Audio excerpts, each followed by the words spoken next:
How's it going? Welcome to the Dad Wise podcast. I'm excited about this one today. This is my first interview that I'm releasing. This is a conversation I had with Jeremy Pryor. We talked about family teams, family vision, his book, his thoughts on Bluey, his thoughts on business. We kind of covered it all. So I'm excited to have you guys join me in this conversation today.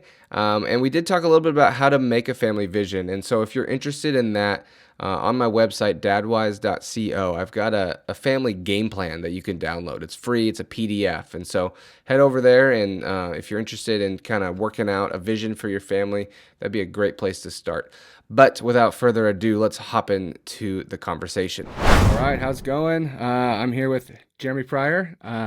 Thanks for jumping on the show with me. And I'm excited to talk to you today just about your books and your thoughts. I've been following along with your Instagram posts and some of your stuff on Twitter lately. So I've got a bunch of questions for you, and I'm excited to talk to you about it. So to get started, will you just kind of tell us about your family and where you're at and how old everybody is so we can get a context for the conversation? Yeah, awesome. Thanks for doing this today, Isaac. So our family, we have 5 kids and 1 grandbaby. Nice. So my oldest daughter, Kelsey, is 23, Jackson's 22, Sydney's 19, Elisa's 17, Kyra's 14, my wife, April. And we live in kind of the Cincinnati, Ohio area, just south of Ohio, and our Cincinnati in northern Kentucky. Okay, cool. Why Cincinnati? Is that where you guys are from, or? No, it was kind of we kind of got here by way of a few other places. So I grew up in the Seattle area. Met my wife in Jerusalem. We moved to Boston. We started our first business, and we're looking for a cheap place to live. And it turns out that the cost of living here is way cheaper than Boston or Seattle. And so we're like, we'll just come to Northern Kentucky for a couple of years, get things going, and then move back to one of the coasts. And that was like 20 plus years ago. So you never made it back to one of the coasts? Yeah. We never did. We tried a couple times, but we are now here for good, it looks like. Yeah. You're committed. I like it. Cool. Well, one of the reasons I wanted to talk to you was your book, Family Revision. I read it about a month ago, and it was some books are good books, and then other books are like paradigm shifting. And so for me, it really just changed the way I view my role as a father and how that all works. And so it was really, a lot of stuff fell into place while I was reading it, and simple, very accessible. But it seems like a lot of parenting books are like tips and tricks on how to be a better parent. And this one was kind of like a meta, bigger picture of like, what are we doing here? What's the goal for a family? It's very different than a lot of what I've heard in other books and around the internet. Could you give us kind of just an overview of family teams and what that kind of looks like? And we can dig into more as we go.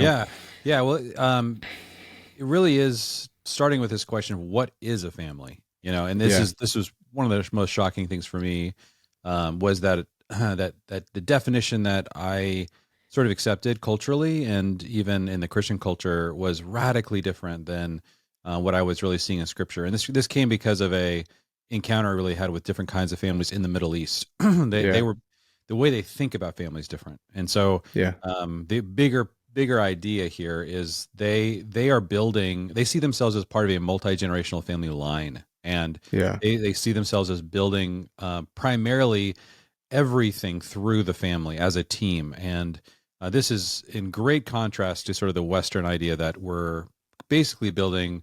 I think our favorite metaphor is a nest. It's sort of like, this place of like nurturing, and, it's really a springboard for everyone to launch out into their own lives. And we come back together and like kind of hang out. And that's kind of what a family is. And this is not at all what God created in Genesis 1. It's not what Abraham built. It's not what the New Testament describes as family. And so it was like a question I never thought to ask, like, what is a family? And it's a free country if you live in America, and you can build whatever kind of family you want. You can build an Amish family, and so whatever. And so I began to really say, I want to build one of these biblical families that are kind of along the lines of what I was seeing in the Middle East. Yeah. And so you kind of contrast in the book the difference between like a classical family and a Yeah. modern family. What would you say are some of the biggest differences or contrasts between the two? Or I guess you have biblical, classical, and modern, and Right. it seems like biblical's close to classical, but Right. with a little Yes. tweaks. Could you kind of flesh that out a little bit?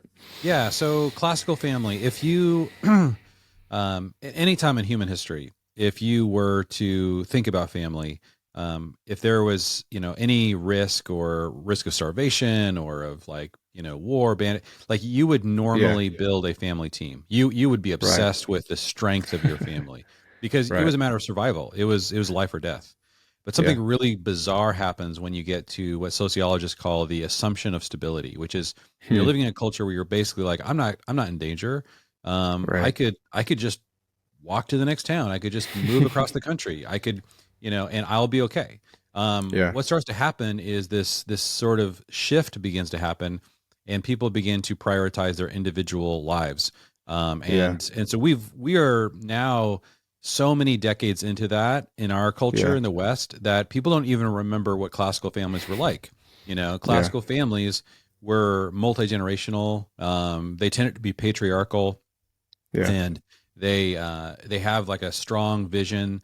They cared a lot about passing on inheritances. All of these things are a matter of Yeah. survival. It wasn't that anybody sat down and said, I want to build a classical family. If you Right. know if we were at risk of starvation, it's almost started happening with COVID. I mean, it was like people Yeah. instantly started to collapse back into a classical family posture. And so Right. this is very natural. And I think that what my observation is that it requires really an intention to stay in that posture in the Right. face of stability, in the face of abundance, and to make a decision that I'm going to live my life in and through family, as Yeah. a team, as opposed to as individuals. Those are very different ideas. Yeah. Yeah. That was kind of the big paradigm is that most people see a family as something you can pull from and like Yeah, use for your own platform. And the that's right. classical is how can I serve the family? Um, so how would you describe the father's role in this family team? Yeah. Yeah. So in any kind of classical family, you have to imagine that you are, your wife is going to, and most times in history, be pregnant, for a completely unknown number of times. Yeah, And decades. so, Yeah. yes, you don't know. I mean, Yeah, we obviously have the technology to determine that now, sure. but historically, this was you didn't know. And so imagine Right. getting married, and the minute you get married, you have no idea how Yeah, many kids are coming or how fast they're coming. right. And so Yeah, that really creates a certain kind of father, right? So this yeah, kind of father is one that immediately has to go out and make, yeah, enough money, make alliances, like you're thinking yeah, about like, how do I survive? And hopefully you have the support of your brothers, of your sure. father. And so this kind of a family. So if you think about like in my favorite sort of model for this kind of father in scripture Yeah, is Abraham. And yeah, his original name Avram means exalted father. This means like yeah, it's sort of a really direct translation that is like meta father. It doesn't mean he's the perfect yeah, father, but it does mean that he's he is a sort of a divine sort of description of how God interacts with fatherhood. And so if you right. go really step by step through Abraham's values and how he lived and what he did, he lived Yeah, obviously in a classical context, but man, he had vision. He trained. He had 318 men trained in his household. right. He Yeah, was taught, and God said, "I chose you because I knew you would train your family to live in righteousness and justice." Says that in yeah, Genesis 18. He formed all these alliances. He built businesses. I mean, he was an right. asset creator. Like this is extremely.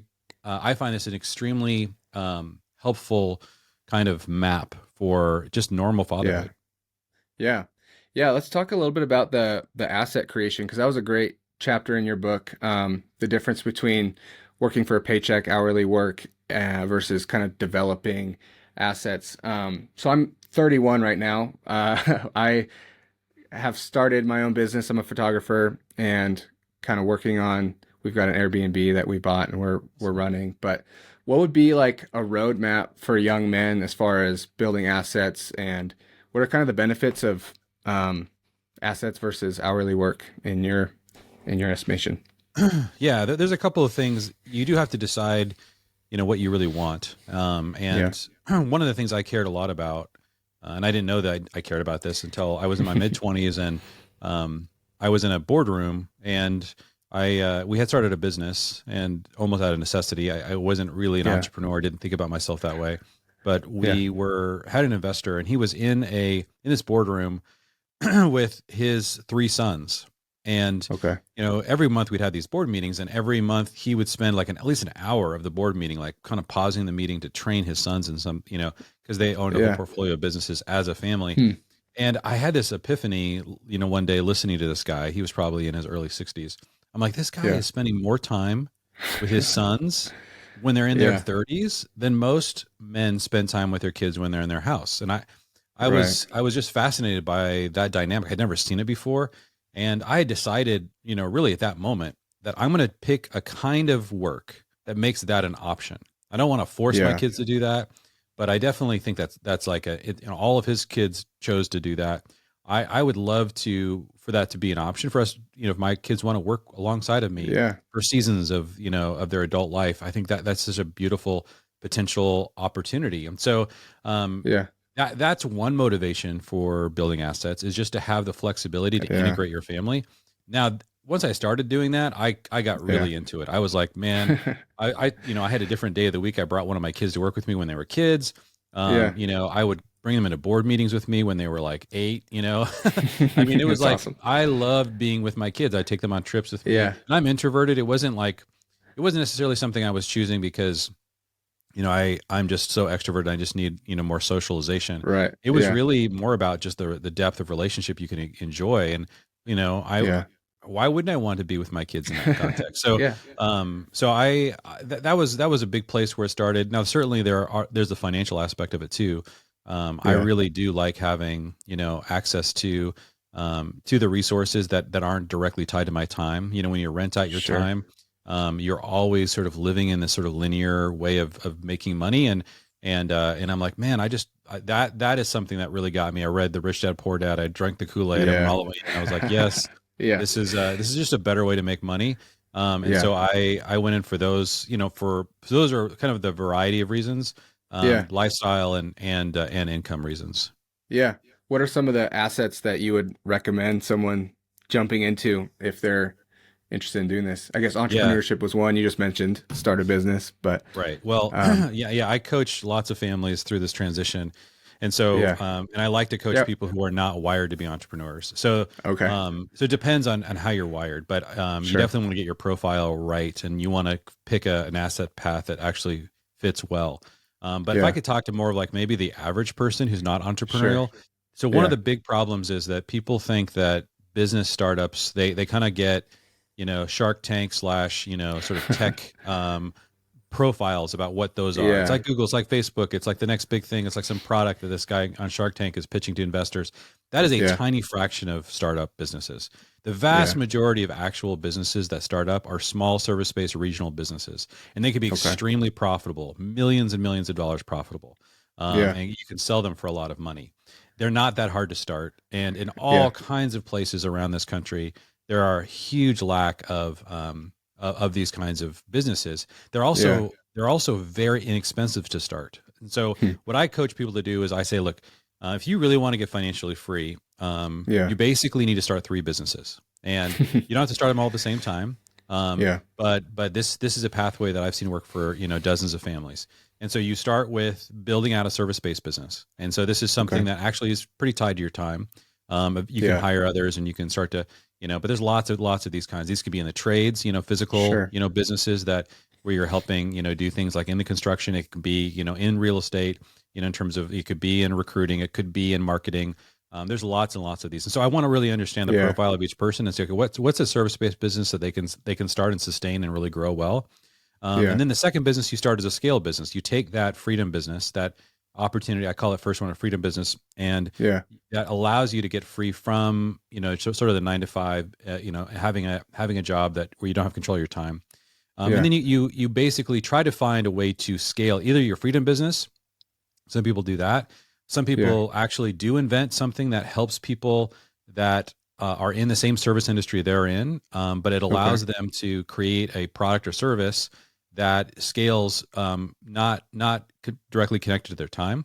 Sure. And then the third business is a legacy business. That's like a real estate business, Yeah. Airbnbs, long-term rentals, it could be other Yeah. asset classes, stocks or other things. Gotcha. But yeah, I virtually everyone I've coached, they kind of Yeah. go through this pathway. They start these three businesses. I would say the last thing though is that if you're not entrepreneurial, Yeah. you probably do need a coach, because there's one problem that non-entrepreneurial people have, and it isn't working Yeah. hard. And Yeah. really the problem is an entrepreneur, what makes them unique is they're a creative problem solver. And so when they Sure. run into they run into some kind of a brick wall, they find a way around it. Now, Yeah. that doesn't happen all the time. It Yeah. might happen, but you have to have that skill or access Yeah. to somebody with that skill when that happens, so that you don't get stuck. And so, like when I'm Hmm. coaching people, I'm like, look, I want you to go for it. Don't be afraid. Yeah. Get into this business. But when you Yeah. get stuck, you have one action item, and that is to get on the phone with me. Get unstuck. And Yeah. that's why I'm here. Like, and if you know another entrepreneurial creative problem solver that can help coach you, that's great. But I Yeah. do believe that that takes a lot of the risk out of, having a non-entrepreneurial person try to go down Right. this path. Okay. Yeah. And you run a company, right? What's it called again? I saw that on the back of your book. Uh, what's it called? Family Inc. Is that it? Or Yeah, we have a bunch of different companies. So probably the one I was okay. running at the time was called Epifio. That was a video production Okay. studio. Yeah. We sold that. Okay. And yeah, we own so our legacy business called Third Generation Okay. Properties. My scale business is family teams, and so this is part of Yeah. the coaching and the things that me and Jefferson Bethke do as well. Cool. And then I also own a freedom business where I do one-on-one coaching and have all kinds of other services and things like that. So yeah, we have Cool. different. My wife and daughter own a quilt shop. Fabric sells Yeah. and online. So yeah, we're That's always awesome. dabbling in lots of little things to try Yeah. to work together and to make some money. Yeah. I was reading like your bio on the back of your book, and I was like, he's just a serial entrepreneur. He's just starting stuff and trying stuff out. I love that. That's awesome. And have your children have all of them been involved in some way in those businesses to a certain extent? Has that been pretty Yes. successful that way? Yeah, for sure. Yeah. I mean, their ability to actually add value, to a pretty specialized business is limited when they're young. Yeah. But we've started other businesses like during COVID, we started a microgreens business with my two Okay. youngest daughters, and Awesome. it was Yeah. just, I was like, we have a lot of time on our hands. Let's just like start a business, go to the farmer's market and sell these things. And we started delivering them locally to people. And yeah, so I've always wanted to have something that each of my kids could interface with and in Yeah. different seasons. So my son and I are, we've just started another business. He and his buddies are starting a business called Property Pros. And so my Okay. wife and I coach them every week, and it's been an awesome experience. Nice. So yeah, this is, if you can really establish close and, stable relationships with your family Yeah. members. A lot of people are very afraid to do any kind of business with family members. And Yeah. if it's unhealthy and you've got, a lot of friction there, then definitely preserve the Yeah. relationship and don't throw more complexity on it. But man, if you can get to experience that level of integration, why not do the things that take up the most time with the people that you love the most? I Yeah. think it's the most amazing experience ever. So it just redeems all of that time if I get to do it with my kids and with my wife. Yeah. And I don't know if you said this in your book or not, but did you homeschool your kids? Because it feels like the amount of flexibility that you guys live with, that homeschooling would integrate really well with that. Yeah. We did about 80% homeschool, and most of that was Okay. in co-ops and sometimes online co-ops. About Sure. 20% public school. So there'll be seasons where Yeah. we put our kids in public school, but then maybe 3 months later we would travel to the Middle East or something, and we pull them Yeah. out. And so our kids had a very wide variety of educational experiences, but Yeah. I do think that we were pretty against the idea that our kids' education was going to be inflexible when we've poured so much time and intentionality at making our work flexible. Right. Yeah, that just wouldn't make sense if you guys are Yeah. free to go, but your kids are tethered to the school system. Did you Yeah. guys, did your kids enjoy the homeschooling process, in large part? Yeah, I would say so. I mean, it's interesting how one of the things I love most about that process is when they get excited about something, like they have a Yeah. passion. they can go deeper and deeper and deeper into it. So, and we have, several of our kids are really artistic and creative. And so Cool. for them to go into, hey, dance, music, painting, Yeah. and drill all the way down, none of our kids, I'm sorry to say, were great at math. And so we're not going to win any math prizes. Sure. And so you want to see what your kids are wired to do, but the idea that your kids in high school will go through 4 years of math and then never really get into any kind of occupation. Yeah. People try to make arguments like, oh, it's about logic or whatever. No. Like, there's so many better ways to train a more of a literary person in logic than forcing Yeah. them to memorize very complex mathematical formulas. So our kids were into debate, and that was a huge Yeah. part of their education, especially in high school.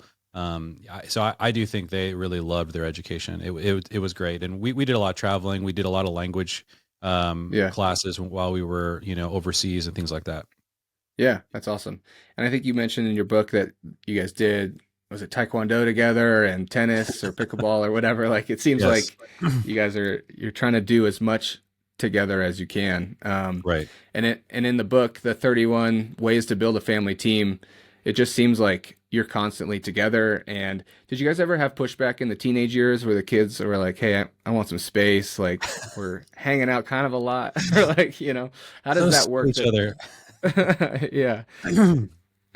Yeah, for sure. I mean, I would say so. Our kids really love each other. They really enjoy Yeah. being together, and they prioritize, I would say, their relationship, typically over friendships.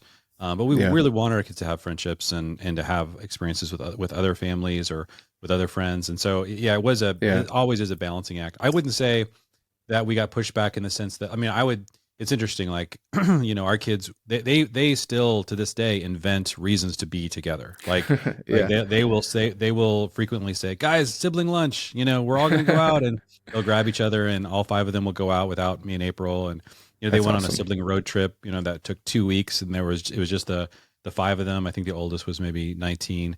Okay. So yeah, they really, really love each other. And Yeah. so, it's really better to think about it from the perspective of how you would, view a very close friendship, Yeah. as opposed to maybe an annoying sibling. Now they didn't know each other, and there's times Yeah. where they get on each other's nerves. But if you really try to work through those seasons, work through those frustrations, it is such an incredible experience. Because, I mean, I would say another thing that's maybe caused the closeness between our children is they have had some weird experiences. And I'm a huge fan of raising your kids, like, in creating a family culture that's really weird if you want your Yeah. kids to be close. I mean, so, it's like their experiences living in the Middle East together. No one else Yeah. can relate to that, right? What is Yeah. that like? When what we went through over there, and how that works. Or, we dress up for the Ren Fair. I don't do it actually, but my kids all do. I indoctrinate my kids in Lord of the Rings and in Star Trek, Yeah. and they peak in a lot of geeky ways. Yeah. And I think those experiences, especially if they're fun, if they're like, man, they look back with like high level of nostalgia on those Yeah. events, and you look around at who can relate to this experience. Oh, all of my siblings, they all know what Yeah. it was like to grow up in this weird family. I think that as long as it was a positive experience, that's a huge advantage of creating kind of Yeah. a bond between those siblings. Yeah. I was gonna ask, like, how do you create that connection? Because right now my kids are 7, 5, and 2, and so there is the older two they're doing better. And since I've been using team language, they actually have really latched onto that. And my oldest son, I've talked about him being the team captain, and so, like, as Yes. we journey down this way, like, he's really taken ownership of that. But are there any other things you would say for creating that team culture within the family? You mentioned shared experiences, Yes. being weird. Anything else you would throw in there? Well, you were describing some of the sports things, and I really think that we do know how to do this, and within the sort of school system or whatever, and that often is through things like team sports. And one of the things that's really Yeah. difficult is that it's hard to find a sport where a 7-year-old and a 2-year-old can like play together. Yeah. I just did a podcast. I don't know if you heard it, Isaac, but I did a Yeah, podcast with Dad who does a kickball league. Yeah. Yeah. I love that. I didn't do this, so this is not my idea. Yeah. I wish it was. I wish I would have done this when my kids were younger. But my friend Jeremy Netting, he's got a whole website, and there's a podcast on this, basically to describe a way that you can do it like an actual competitive kickball league with kids of all ages. I'm a huge fan of this idea because the what you just asked, it is difficult for kids not to, devolve into rivalry, into feeling like their siblings are taking something away from them. So to be in an environment that's crafted for them to cheer each other on and to feel excited when their sibling is succeeding, like that is a real, that is a golden thing. So I mean, we did create that through things like tennis and pickleball and taekwondo, but I think you actually need to figure that out. And Jeremy figured out how to do this not only with like older kids. I mean, he's got a whole way of handling like the strollers and stuff. Stroller. Yeah, I was like, it's brilliant. It's brilliant. You get an extra point if the stroller comes across, right? It's so awesome. Is it?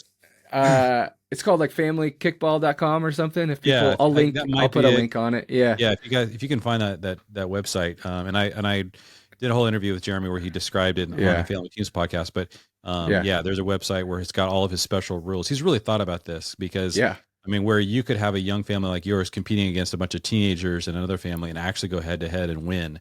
He's figured out how to do this. It's brilliant. Yeah. My wife was like, let's do it. I was like, all right. So we've got a little playground nearby with a backstop. So I'm going to try to, most of our friends are like, we've got a lot of young families around us. So it's like the oldest is 10 and then it just goes down from there. But I think we can get a competitive game going. Yeah. I'll say too that I feel like I have to say this because I do think when you ask what creates the strongest sibling bond, I have like, if you have a healthy family and all other things being equal, the thing that really, really does the most work is the size of the family. And a lot of people don't understand this, but it's their sociologists have actually studied this. It really is a sweet spot between 4 and 7. I think it's important to say this because a lot of families are constantly deciding how large of a family do they want. Yeah. And, obviously there are people that struggle with having, more kids or for lots of reasons. Sure. But if you're making that decision to stop at 3, I would say, hey, really think about going to 4 or 5 if you want to have that dynamic. It's been studied. I think something happens when the family gets larger, kids start to see themselves as a unit. And that's kind of what occurs. I was listening to a podcast recently where basically there was a really famous husband and wife talking about their families of origin, and one of them was saying, "Oh, I'm so close to all my siblings, and we're doing all these vacations together, and we're on the phone with each other all the time. We've got our group text going." And then she turned to her husband, and he's like, "I don't really have that. My parents, they tried." And then in the podcast, they never really explore the reality that he only had one sibling and she had like 5. I'm like, guys, you got to talk about this. You have to understand that, just like any team, if you're going to walk on a basketball court and there's like 5, 6, 7 people on the team, that's going to create a different dynamic than one other person, no other people or 2 other people. Like size does help in this. I think it does max out at a certain point where, around 7, 8, it starts to like get a little bit harder. But man, there's a sweet spot there that if you really want to create, and part of what she was describing in this podcast was they were at each other's throats when they were like teenagers and young kids. And she said something crazy. And I've seen this so many times with families is as long as you haven't totally decimated the relationship with your siblings, it's really cool when you become adults and you get, you sort of like, get rid of all that animosity. And, we don't want to see that in the homes when our kids are young, but man, it's almost hard not to create a close sibling bond with larger families. Again, assuming that it was a reasonably healthy family. That's sort of natural that happens with groups of 4, 5, 6, 7 siblings. Yeah. And that means you have to start having kids younger too. It seems like if you start having kids at 35 or, 40, it's like, how are you going to have 5? Early and often, man. That's a good motto.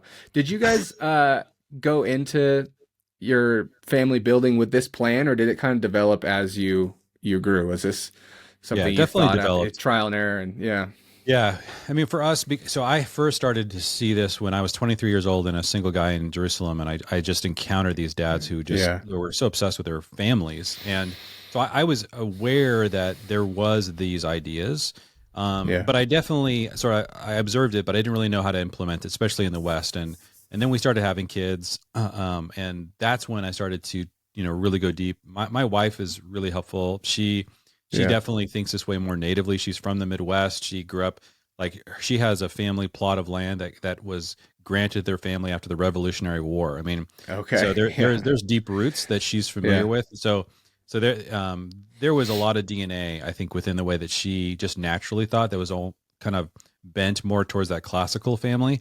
Yeah. And I think because I was raised on the West Coast, I just tended to see so much of the hyper individualism and the Right. destruction of the family that can create. So for Yeah. me, it had to be a lot more overt. I had to like study Yeah. this. I had to go, okay, what is a father? Like, I don't know. Like, what is a mother? Yeah. Like, what is a son or a daughter? We had a great family growing up, but living in that just immersed in that culture, it was Yeah. challenging for me to think, outside of the Western paradigm. And it has been a process. I've listened to, countless biographies of families, and, I Mm. just try all the time to just absorb any kind of multi-generational Yeah. family stories that I can, movies or whatever. Yeah. You posted recently about movies. Do you have a favorite like father figure or family structure in any movies? I think it was The Godfather was the picture you I posted. do love, Uh yes. Yeah, minus all the gangsters and the killing and all that stuff and the illegal yeah. activity. Yeah, certainly A strong family. that's right. Yeah. Yes, yeah. These Sicilian families definitely, they're hyper classical, in the Yeah. non biblical sense, right? I mean, and this is where there is a divergence between the just the traditional classical family, which really does make the family an idol, Yeah. and the redeemed family in the Bible, which is a family on mission. We don't exist Yeah. to make ourselves the perfect family and then to put up the walls and shoot everyone else. Like we exist to create a family on mission, a family that heals the world, Yeah. a family that's a part of the kingdom of God and reflects the values of the kingdom. But I do think that if you want to see like that, like the contrast with classical family, Godfather is Yeah. a really awesome example of that. Yeah. Another great movie that almost nobody's ever seen is one called The Happiest Millionaire. It's an old Okay. Disney movie they made just before I think it was before, right after Mary Poppins. It was in the 60s. Huh. But it actually is a true story about a multi-generational father who creates a discipleship school in his house. This is a Huh. Disney film. It's a live Yeah. action Disney movie. And so it's a really fun movie. Our kids, we Yeah. watch it like probably once a year. Yeah. I think we got a lot from The Incredibles. I love the first movie. I mean, Yeah. the different skills, like I love the Yeah. idea of like, you see these superpowers and you want to think and talk to your kids like this. Like you Yeah. each do have these superpowers and they exist for a reason. There's another movie called The Croods, which I think is Okay. amazing for this. It's like it's another animated, kind of newer animated film, but you Yeah. see like this, it's a good example of they're in a hyper survival state. And so Yeah. they think classically, but Yeah. because it's a modern movie, they're constantly dealing with the hyper independence that's emerging in their children. Interesting. Huh. It's a really Yeah. fun. I Huh. love that movie. I So haven't there's seen there's that a one. lot of Yeah. them that are great. Yeah. There's like Encanto that was Disney just recently made, which I thought, man, what a great example of both the all of the different gifts that Yeah. another movie where every child has a superpower, but also you have the matriarch as a part of that picture, which I thought was really cool. Cool. Did you ever watch was it Captain Fantastic? They like Oh lived my in a gosh, school yes, bus that's a up good the mountain. I was like, that's yes, like hyper vigilant. yes, Yeah, they were a strong unit. Yeah. they were, Uh yes. I said that demonstrates the sort of extreme of yeah. fatherly vision, Yeah. and I like looking at extremes like that because Yeah. we're so afraid of them because it crushes the individual, and it does. I mean, you Sure. can really damage your kids if you don't let some of their individuality really take Yeah. flower. But 99.9% of Western families aren't struggling with that. They're struggling We're with, not yeah. fathers that have no vision, and so it's Yeah. fun to see the hyper visionary father. Yeah. There's another documentary called Surfwise about a dad who basically Okay. had 9 kids and took them. Basically, their whole entire educational experience was surfing, and this guy's Yeah. obviously like a hyper narcissist. Dad, and so there Sure. was a lot of damage done. But again, it's like interesting to see the vision, Yeah. that you can have as a father. Yeah. I love seeing those pictures of strong visionary leadership. You posted, was it a podcast? You talked about Bluey, Yes. the opposite of that. Could you Yeah. unpack that a little bit Sure. of what? because I actually talked to some friends. I was like, I just listened to this podcast about Bluey, and they were like, "Oh, don't hate on Blue. Like you can't. Bluey's the best." And I was Dude, like, "Well, you do not yeah, like mess. I've never gotten more pushback in my entire life on a post than when I started talking about Bluey. Yes. yeah." Yeah. So unpack that for us. Yeah, Yeah, sure. So yeah, what I wrote was basically that there's a trend in the culture that I think people are really unaware of, and yeah, that trend is that the new ideal father is the hmm traditional mother. So hmm we love the idea of playing with these and sort of swapping roles. I don't know if you've noticed, but that's been kind of the trend lately. And That's a we don't thing. want Yeah, we don't want to hem anybody in to yeah, anything that's like concrete or traditional. yeah. But it is interesting. And so when I watched Bluey, and I was like, oh yeah, so this dad Bandit is his name in the cartoon. Yeah. He clearly is just constantly available, constantly playing with his daughters, and Yeah. in a lot of ways, really, being almost like a play toy. I mean, Right. like the level of disrespect that he would like, just endure and enjoy. It's just Yeah. like, okay, I'm watching this, and it's nobody can tell if this guy has a job. His wife is out there working, She's not and around. so Yeah. yeah, I just watched a couple of clips, and I'm like, oh yeah, this is just part of that trend. It's just Right. they're turning the dad into the mom, and we all love that. We all want to celebrate that, but I don't Yeah. think that people understand that the playful dad like that, the play toy dad, almost that is not the biblical father. The biblical Right. father, I mean, this again, if you lived in a culture in which survival was at stake, this would become incredibly obvious very quickly. You Yeah. need him to be strong. You Yeah. need him to be highly respected. You need him to be, have a vision. You need him to work hard. You need him to expand the territory of the family. You need people. Right. So there's a role in the family for that kind of a father. But we're safe. The government basically is our real dad, and so Yeah. now dads can turn into moms. Isn't that great? No, it's not Yeah. great. The kids need dads to be dads, and so I mean, I think on one hand, I think Bluey, is way better of a example of fatherhood than what we saw Like the like in the Simpsons or 90s. whatever. Yeah. Yeah. Yeah. But the problem with those is, yeah, when you're watching Homer Simpson, you're looking at a satirical, deadbeat dad. Like nobody Right. We're looks at not trying Homer. to be him. No, Yeah. nobody's trying to be him. But Yeah. what really got Yeah. me was I was in conversations like you just said with dads who basically were trying to emulate Bandit. And I'm like, no, no, no, no, Right. no. Like there's elements. It's great to play with your kids, wrestle with your kids. That's Sure. fine. But that's not the essence of fatherhood. Okay. Right. So don't get confused. But because we do live in a day and age where people are confused about the essence of fatherhood, they don't understand Right. that we already have a meta father in scripture in Yeah. Abraham. Then they watch Bluey and they're like, okay, I think that's what I'm aiming at. And I'm like, Yeah. ooh, like, no, that's more close to the mother, constantly present. And then of course Bluey came out with I don't know if you saw this, but they came out with an Uh-uh. episode that got banned. Disney Oh wouldn't even yeah. stream it. And this episode, I mean, I just saw like still images of what it was and read a Sure. description. But Bandit was giving birth to one of his daughters. Like it was one of their imaginary games where the Yeah. mother was like standing over the father, like holding his hand, like you would see in an operating room, where in the position of the father was Yeah. the mother, in the position of the mother was the father. Yeah. I'm Yikes. like, Yeah. you guys, like, I rest my case.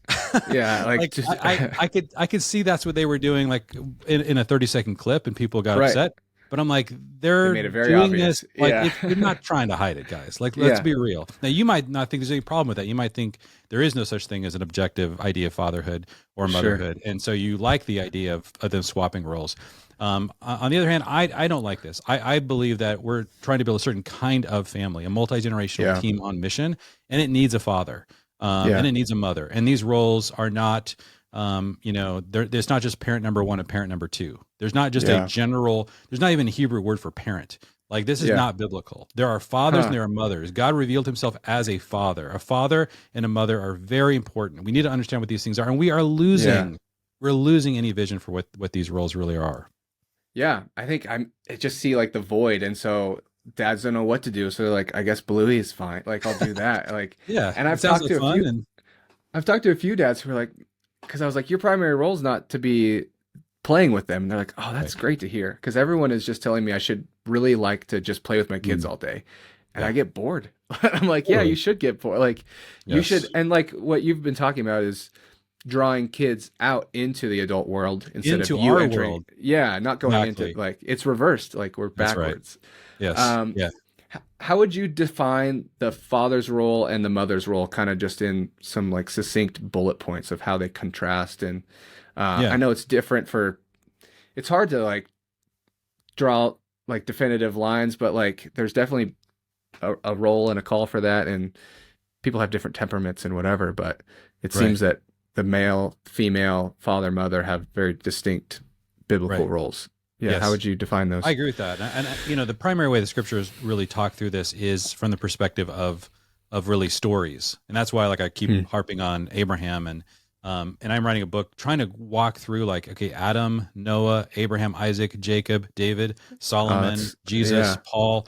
You know, Paul himself, even as a single man, calls himself a father many times in the epistles. yeah. And Fascinating. so you can get a really great way of understanding this. But like, you know, when we see the first description of fatherhood in Adam, right? He was given a mission directly by God in Genesis 2 to, he says, you know, you are in this garden to guard it and cultivate it, right? Those are Yeah. the kind of the Hebrew words. And so there's a sense in which the father is expanding, right? The garden, and he's Yeah. guarding the garden. Like there's a protective role and there's an expansion role that Hmm. fathers must take on as a part of the Yeah. family. And then, you know, Eve was created, and then she was told that you are a helper suitable for Adam. And Hmm. it's a fascinating. That's another really crazy Hebrew word. The word Yeah. for suitable is like you are opposed to Adam, Huh. and it's like this picture of like if you kind of have like a, you know, like a roof line where there's two, you Hmm. know, two elements that when they touch they make it strong. It's like an ally Fascinating. opposed to Adam. So someone who is can constantly question him, can like Yeah. can work with him, but she has the same, you know, the same aligned vision Yeah. that he has, and so she helps him, you know, in building the family, but she also rounds out like all those elements and creates this amazing, you know, motherly, nurturing, beautiful environment, you know, Yeah. in the things that the man is guarding and expanding.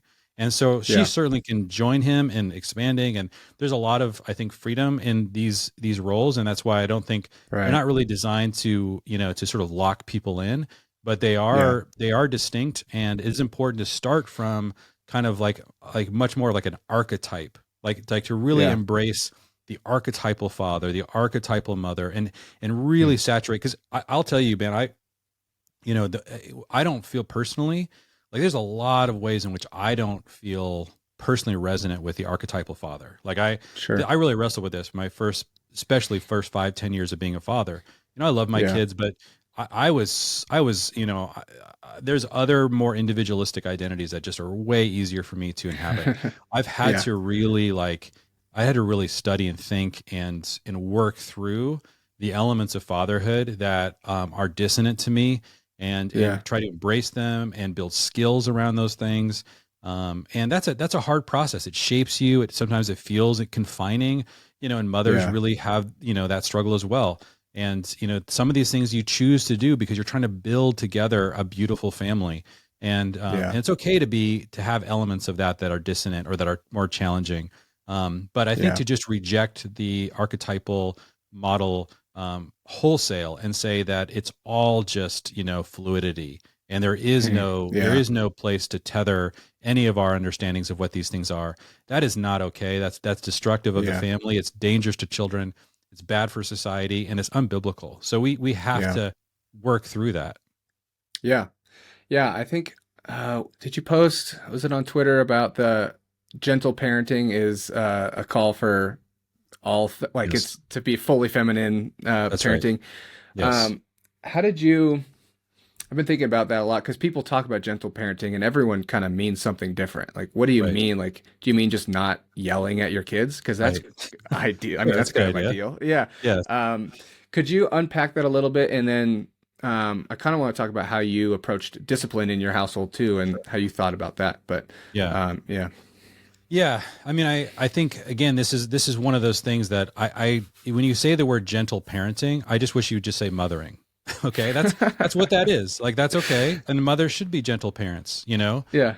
But to say that again, like there is no word for parenting in Hebrew. That's not the point. The point is not to create amorphous parents. You want a father and a mother. And so when I hear gentle parenting be described as the again like sort of the ideal description of the ideal parent, there is no ideal Yeah. parent. There's mothers and fathers. There's Hmm. archetypal fathers and mothers, and so fathers need to have a hard edge to them. This is Hmm. one of those things that is difficult for me to embody, honestly. Like in my family, like April, my wife, it's easier for her to have that hard edge than it is for Yeah. me, but I get away with it in a completely different way than she can. And Hmm. that's because I am a man and because I am the father in Interesting. this family. And so it's for Yeah. me to advocate that to her or to say, our kids don't need that. And, we'll both mother our children. That's not a good solution. So, Yeah. so I have to be able to correct my children. I have to be able to discipline them. I have to be able to train them. There's a shaping in our coaching, right? So I was having this Yeah. conversation on a coaching call this last couple of days about like the difference between therapy and coaching, and I think that we live Yeah. in this hyper therapeutic environment where everything's therapy, where it's already inside of you. And we're trying to unlock, sort of the truth within. I think there's a lot to Huh. that. When you're, you have a broken, bone or something, then yeah, your body will heal itself. And I think sometimes emotionally you need a Sure. therapist to help you do that when there's Yeah. emotional damage done.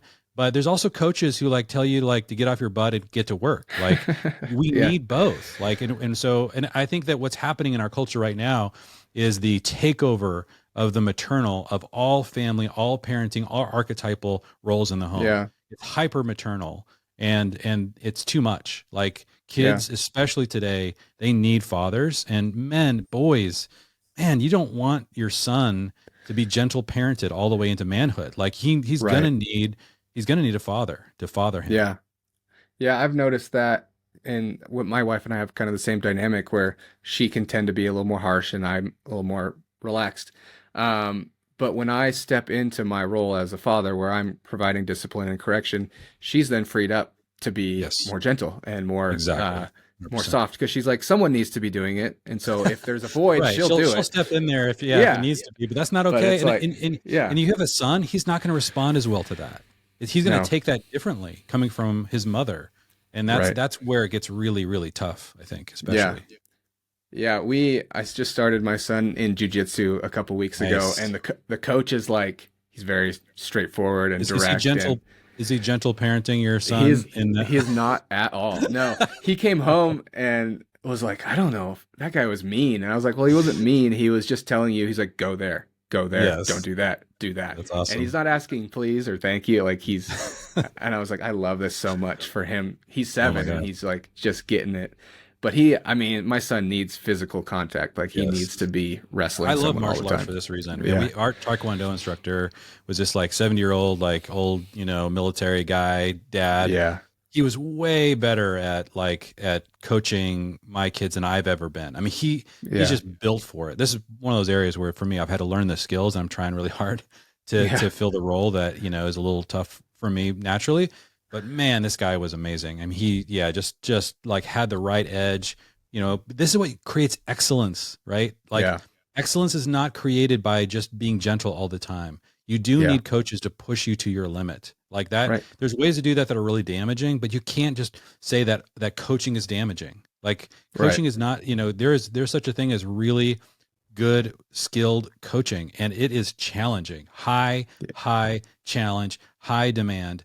And part of what what you need to like sort of train fathers to think about is fatherhood is high demand, high support at the same time. And Hmm. so men are either wired naturally to be high demand, low support, or high support, low demand. Sounds like you and I are Interesting. both high support, low demand fathers. And so Yeah. like I Naturally. know Yeah. that's how I'm wired. So I know that I'm going to constantly have to build up the skill of being more of a high demand, high expectation Yeah. father. But it's not okay to be a high demand, low support. And like Yeah. this Taekwondo instructor, I remember my daughter she was 5 or 6, and she just was freaking out one day during a Yeah. testing, and he came outside. He was like 100 people waiting for him. He stopped the Yeah. entire thing, came outside, got on his knees in front of my like six-year-old daughter, and just like loved her. Like I'm going Yeah. to be here for you. I believe in you. You know, it was like Yeah. it That's was awesome. so beautiful. Man, he was super high demand. Like he the next second would be yelling at some 16-year-old kid like they're not doing enough, or like you need to try Yeah. harder. But he knew how to be gentle too. So Yeah. it's not that this is opposed to all gentleness. Both are important, but man, it's not okay for the father to abdicate that high demand position.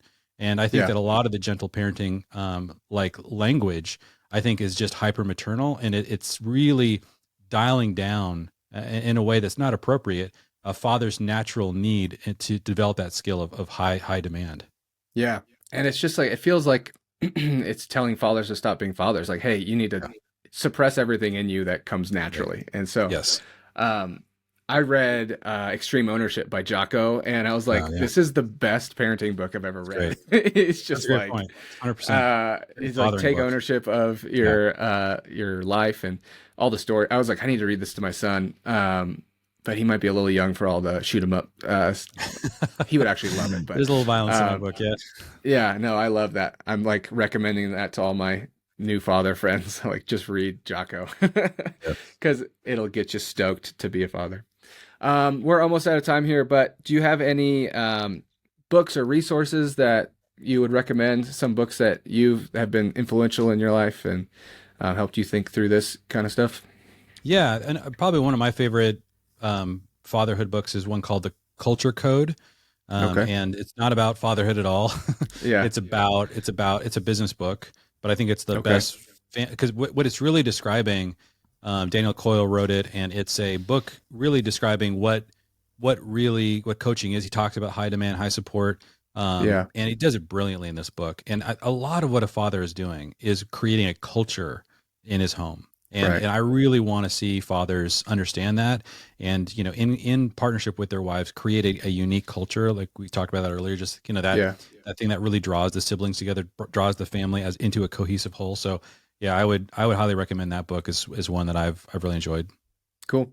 And if people want to connect with you online, you've got all sorts of Got places. all of it. Yeah. Yeah.